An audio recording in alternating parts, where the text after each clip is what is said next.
जैसा कि हमने पहले ही बात कर रखा है आपसे, आरआरबी एनटीपीसी जो कि बहुत ही दैट ना सारे युवाओं का एक सपना भी है कि मैं रेलवे में नौकरी करूं।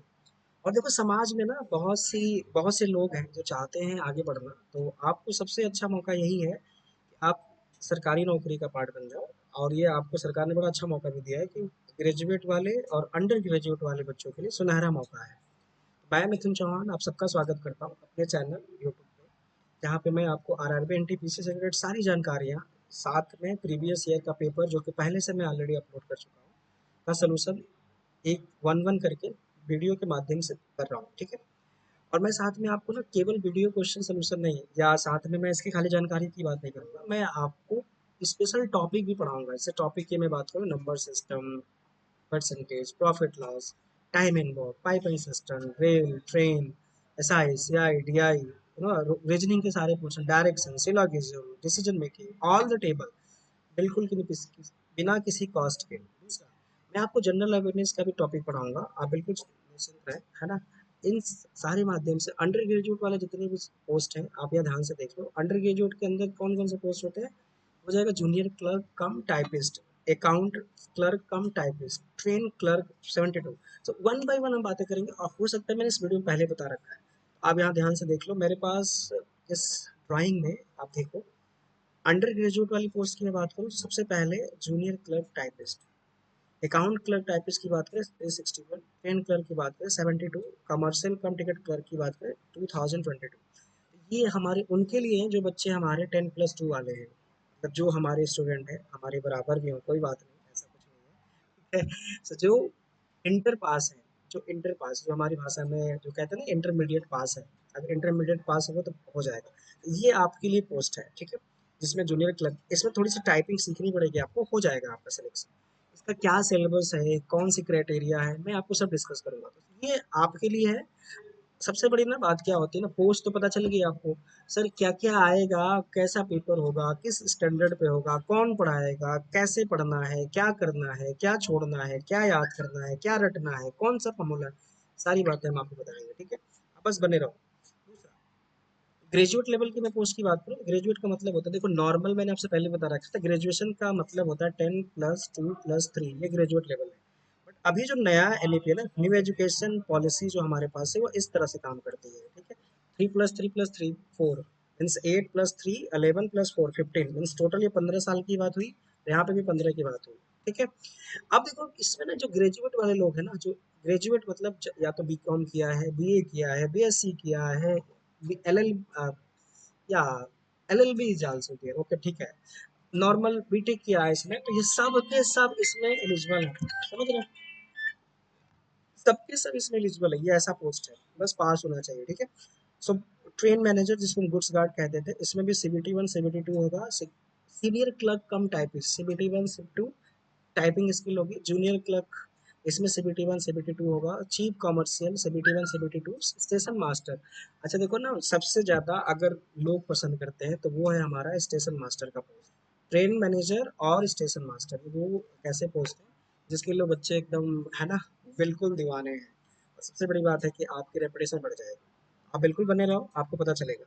नेक्स्ट, आप देखो इनके ना अंडर ग्रेजुएट वाली पोस्ट की, जो मैंने आपसे बताया था कि अंडर ग्रेजुएट वाली पोस्ट का जो सिलेक्शन होगा वो किस बेसिस पे होगा, तो आपको सबसे पहले कंप्यूटर बेस्ड टेस्ट 1 देना पड़ेगा, उसके बाद कंप्यूटर बेस्ड टेस्ट 2, उसके बाद टाइपिंग स्किल आपकी होगी, मतलब थोड़ी सी टाइपिंग सीखनी है आपको, ठीक है, मैंने बताया था पहले। अकाउंटेंट, रिमेंबर ये 10+2 वाली नौकरी है हमारे पास, ठीक है, 10+2। क्लर्क अगर आपको बनना है तो केवल CBT 1 CBT 2, मैं इसका पैटर्न अभी बताऊंगा, कृपया करके, है ना, पेशेंस बनाए रखो। कॉमर्शियल कम टिकट जो है वो CBT 1 CBT 2 वाले हो जाएंगे। तो ये उनकी जो ना सिलेक्शन प्रोसेस है, हमें कैसे ये नौकरी मिलेगी। नौकरी मिलने के लिए CBT 1 देना पड़ेगा आपको, अगर CBT 1 के मेरिट लिस्ट में आपका नाम आ गया तो CBT 2 के लिए आप बुलाए जाओगे। उसके बाद फिर से टाइपिंग, रिमेंबर जूनियर क्लर्क में जा रहे हो तो, अकाउंटेंट्स क्लर्क में हो तो भी आपको टाइपिंग देना पड़ेगा। ट्रेन कलेक्टर TC का TC साहब, उसमें CBT 1 CBT 2 के मेरिट लिस्ट में आ जाओ, आपका सिलेक्शन हो जाएगा। तो पीछे हमने क्या देखा, ग्रेजुएट वालों में क्या क्या कौन कौन स्टेप है, किस में टाइपिंग है, किस में नहीं है, ठीक है, सेम। अच्छा एक चीज़ और ध्यान रखना, स्टेशन मास्टर में जो है ना, आपका साइकोलॉजिकल टाइप का टेस्ट होता है, ठीक है। वापस आते हैं, ठीक है। अब इनके एग्जाम पैटर्न्स क्या क्या हमारे पास है। एग्जाम पैटर्न की बात करूं तो मैं, आप देख लो सीबीटी वन का नॉर्मल पैटर्न अगर देखा जाए तो ये हमारे पास सीबीटी वन का नॉर्मल पैटर्न है। सबसे पहले आपसे जनरल अवेयरनेस के क्वेश्चन पूछ लिए जाएंगे जिसमें 40 क्वेश्चन होगा। ठीक है, कितने क्वेश्चन? 40 क्वेश्चन, 40 मार्क्स के होंगे।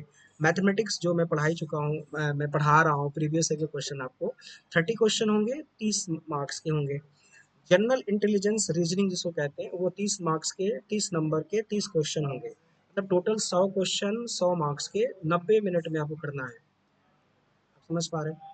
टोटल कितने क्वेश्चन? 90 मिनट के अंदर 100 क्वेश्चन आपको करने हैं। मतलब अगर लगभग देखा जाए ना तो आपको हर मिनट, हर एक क्वेश्चन के लिए लगभग लगभग ना 50 सेकंड, 50 सेकंड का ऑप्शन लगभग मिल रहा है। 1 मिनट तो नहीं कह सकते, 1 मिनट होता 90 हो जाता है। ठीक है, ये हमारे पास 3 लाइन्स है। ठीक है, ठीक है। दूसरा, अच्छा सीबीटी वन जो ये मैंने बनाया था ग्राफ है ना, ये बना हुआ ग्राफ है, और ये जो उस रेलवे का जो ऑफिशियल नोटिफिकेशन है ना उसके थ्रू मैंने इसको निकाला। एग्जाम सेम 90 मिनट में, 40 general awareness, 30 mathematics, general intelligence 30, total 100 question 90 minute में आपको करने हैं।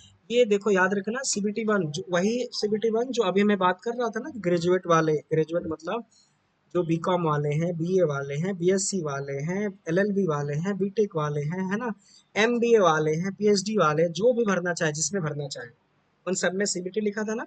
ये सीबीटी वन का पैटर्न है हमारे पास। ठीक है, स्टेज वन जिसको कहते हैं। अगर आप इसके मेरिट लिस्ट में आओगे, अच्छा मैं ना आपको जनरल अवेयरनेस में क्या क्या है वो बता दूंगा, मैथमेटिक्स में क्या क्या है वो बता दूंगा, जनरल इंटेलिजेंस में क्या है क्या वो बता दूंगा। ठीक है, चलो दूसरा।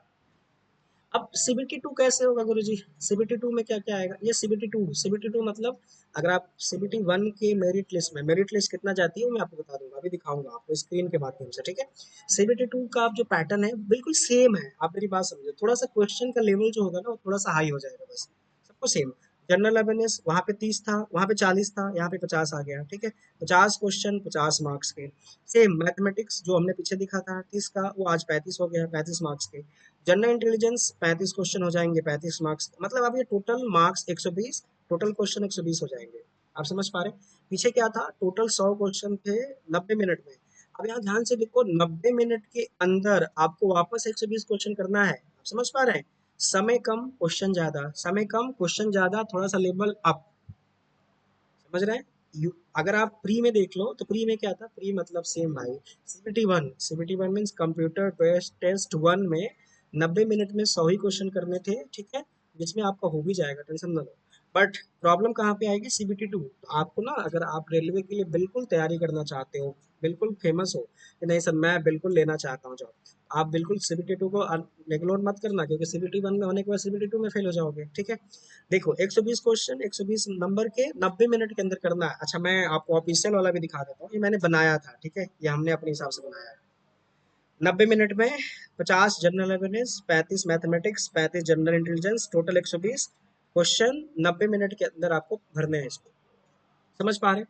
पहला 90 मिनट में सेम टाइम सेम रहेगा, क्वेश्चन का लेवल बढ़ जाएगा, क्वेश्चन बढ़ जाएंगे। यही है सीबीटी वन सीबीटी टू में अंतर, मेरिट बनना। अगर आपने सीबीटी टू क्वालिफाई कर लिया भाई साहब, फिर तो बल्ले बल्ले, दहेज की तैयारी कर लो, है ना। बगल वाले आंटी आपके लिए जरूर जरूर एक जो है शादी की व्यवस्था करा देंगे। ठीक है, चलो। अब देखो मैथमेटिक्स वाले सेक्शन में क्या क्या आएगा, है ना। स्टेज वन की मैथमेटिक्स में क्या क्या सेक्शन है आप देख लो। सबसे पहले परसेंटेज, एक क्वेश्चन आपको मिलेगा, मैं आपको पढ़ाऊंगा अलग से। नंबर सिस्टम, कम से कम 3 क्वेश्चन इजी लेवल के, वो भी मैं पढ़ाऊंगा। एलसीएम एचसीएफ 2 से 3 क्वेश्चन इजी लेवल, वो भी मैं पढ़ाऊंगा आपको। टाइम एंड वर्क 2 से 3 क्वेश्चन इजी लेवल ही होता है, वो भी मैं पढ़ाऊंगा आपको। सीआईएसआई 2 से 3 क्वेश्चन इजी लेवल, वो भी मैं पढ़ाऊंगा। Time distance 3 question easy level, वो भी मैं पढ़ाऊंगा आपको। Profit and loss 2 question easy. Mensuration 1 question easy. Trigonometry 2 से 3 क्वेश्चन इजी लेवल। एवरेज का 1 से 2 question easy. Square root at least 1 to 2 question. Ratio 1 से 2 30, मीन्स टोटल 30 क्वेश्चन ईजी सी मॉडरेट रहता है। थोड़ा सा इधर तो चेंज हो सकता है। ये हमारा टॉपिक्स है मैथमेटिक्स। रिमेंबर, मैं इन सारी जो ना जितने भी टॉपिक्स को मैंने हाईलाइट किया हुआ है, मैं अपने आप को वीडियो के माध्यम से पढ़ाऊंगा। तो हो सकता है आपने बीच में वीडियो देखा होगा, तो आप बैक आकर के ना सब वीडियो देख लेना। ठीक है, चलो। अच्छा ये जो लिखा है ना, जो अभी हम देख रहे थे ना, मैथमेटिक्स में क्या होगा, जनरल इंटेलिजेंस में क्या होगा, जनरल अवेयरनेस में क्या क्या होगा। देखो मैथमेटिक्स में जो हमने भी बातें किया, नंबर सिस्टम, ये है हमारा ऑफिशियल रेलवे का। Decimal, fraction, LCM, HCF, ratio, proportion, percentage, mensuration, time and work, time distance speed, simple interest, compound, profit loss, elementary, other, ये हमारा मैथ्स का पोर्शन है। जनरल इंटेलिजेंस इसको रीजनिंग कहते हैं। Analogy, completion of number alphabetical series, coding decoding, mathematical operation, similarity and difference, relation, analytical reasoning, syllogism, jumping, Venn diagram, action, decision making, maps and integral, ये सब हमारा general intelligence का question है। Current affair में आप सबको पता है ये सीधा सीधा up to 10th standard CBSE board से उठाता है। समझ पा रहे हैं, सब कुछ सारी चीजें 10th स्टैंडर्ड तक होगा, जिसमें करंट अफेयर हो जाएगा, हिस्ट्री आ जाएगी, ज्योग्राफी आ जाएगी, है ना, इन्वायरमेंट से क्वेश्चन आ जाएंगे, जो जो भी स्टैटिक्स के क्वेश्चन है ना, ये सब हमारा सिलेबस है इसका, सीबीटी 1 का। ठीक है।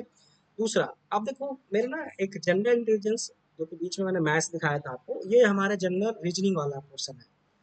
Puzzle, syllogism, Venn diagram, sentence arrangement, assumption, statement conclusion, analogy, mathematical, direction sense, blood relation, word man out, sitting arrangement, coding decoding, ये हमारे सब क्वेश्चन है। कितने पूछे गए हैं ये सब हमने लिख रखा है यहाँ पर, है ना, आप एक बार इसको गो थ्रू हो जाना और देख लेना, है ना। ये हमारा इंटेलिजेंस है, जो कि मैं इनके सारे टॉपिक्स को वन बाय वन करके वीडियो के माध्यम से आपको मैं पढ़ाऊंगा। ठीक है। तीसरा, अब देखो जो करंट अफेयर है ना, जो जनरल अवेयरनेस जिसको कहते हैं, जीए, जो कि वहाँ लिखा था जनरल अवेयरनेस। ठीक है। सो जनरल अवेयरनेस के जो क्वेश्चन होंगे, सबसे पहले हिस्ट्री में 6 से 7 क्वेश्चन मिलेंगे आपको, ज्योग्राफी में 5, केमिस्ट्री में 1 से 2, याद रखना 10th स्टैंडर्ड की बात हो रही है। बायोलॉजी में भी फिर से 10th स्टैंडर्ड तक, फिजिक्स भी 10th स्टैंडर्ड तक, उससे ज़्यादा नहीं पढ़ना। कंप्यूटर 4, कंप्यूटर में नॉर्मल है ना क्वेश्चन होते हैं, मैं कोशिश करूँगा आपको पढ़ा दूँ। पॉलिटी के 1-2 क्वेश्चन, स्टैटिक, स्टैटिक का मतलब है ना जो फिक्स है पहले से, हमारे लूसेंट में मिलता है, एसपीडी में मिलता है, सब मिल जाता है। करंट अफेयर की अगर मैं बात करूँ, 11 से 12 क्वेश्चन आएंगे, इजी टू मॉडरेट, तो टोटल 40 क्वेश्चन होंगे, जो कि हमने पहले बात कर रखा है, 40 क्वेश्चन। ये हमारी टॉपिक है जनरल अवेयरनेस का। ठीक है। आखिरी, अच्छा देखो प्रीवियस ईयर का कट ऑफ है लगभग लगभग, ये मैंने आपसे बात किया था कि मैं कट ऑफ भी बताऊंगा, तो आप देखो प्रीवियस ईयर के कट ऑफ है, जो जिस जोन से जिसने भरा होगा ना, जिस जोन से, वो आप जोन देख लो ध्यान से यहाँ पे। नॉर्मल बच्चे इलाहाबाद ही होते हैं, जो कि आप देख लो, जनरल का 77.49, ओबीसी 70.47, 62.85, 43.02, ये इलाहाबाद का मैंने हाईलाइट कर दिया है। और अलग जोनों को तो आप खुद देख लो कि किस जोन में आप हो सकता है कोई पटना से हो, तो पटना वाला यहाँ पे देख लो सबसे कम है। अगर इलाहाबाद और पटना में देखा जाए तो यहाँ पे कम कट ऑफ गई है थोड़ी सी, है ना। उसी प्रकार से, और जो सबसे कम है मिनिमम, मुझे लगता है मुजफ्फरपुर में थोड़ा सा कम गया है, सबसे कम दिख रहा है मुजफ्फरपुर में। ये मुजफ्फरपुर में 57.97, 57.97, 45.57, 30.06 और 25, ये हमारा कट ऑफ है। जनरल, ओबीसी, एससी, एसटी, जितने भी कैटेगरी हम भारत में हम हैं, है ना, वो अपने हिसाब से आप इसमें चार्ट देख लो, जिस जोन से आप भरना चाहते हो, सामने सारे जोन्स का हमने लास्ट ईयर कट ऑफ लगा रखा है। ठीक है। समझ पा रहे हैं, आप इसका स्क्रीनशॉट ले लीजिए, वीडियो पॉज कर लीजिए, इसका स्क्रीनशॉट ले लीजिए और अपने हिसाब से जोन भर लीजिए। गोरखपुर में हो सकता है कुछ लोग गोरखपुर सोच रहे होंगे, तो मुझे लगता है गोरखपुर, इलाहाबाद, उत्तर प्रदेश वाले सब हाईलाइट में रहते हैं। ये देखो इलाहाबाद हाई, है ना, तो ये भी वही है, चंडीगढ़ भी हाईलाइट में, क्योंकि पोस्ट कम था मुझे लग रहा है चंडीगढ़ में। अच्छा देखो एक लास्ट है, इसमें ना मेडिकल स्टैंडर्ड की बात करना है। मेडिकल स्टैंडर्ड की मैं बात करूँ आपसे, सबसे पहले B2, चीफ कॉमर्शियल में B2 लेवल चाहिए, A2, गुड्स गार्ड में भी A2 लेवल चाहिए, जूनियर कम में C2 होना चाहिए, सीनियर क्लर्क में C2। आप मुझे कमेंट सेक्शन से बताना कि सर मुझे ना ये नहीं समझ में आता है कि ये B2, A2, A2, C2 मुझे समझ नहीं आता है, इसको मुझे समझाओ, तो मैं आपको पक्का वीडियो बना के समझाऊंगा। ठीक है। और मैं आपको फिर से समझा दूं कि मैंने आपसे सारी बातें की, सिलेबस क्या है क्या नहीं है, CBT 1 क्या है, CBT 2 क्या है, गुड्स गार्ड कौन है। अच्छा ये जो मैं आपको फिर से लास्ट में एक समरी में फिर से दिखा रहा हूँ, है ना, समरी मतलब ये वाली लाइन, समरी मतलब ये वाली लाइन दिख रहा है ना, ये जो रेलवे रिक्रूटमेंट बोर्ड में ये जो सामने है ना, ये टेबल देख लो, ये आपके लिए बिल्कुल काम आएगा। तब तक के लिए धन्यवाद, थैंक यू सो मच, और आगे पढ़ने के लिए वीडियो को लाइक कर लो। ठीक है, थैंक यू।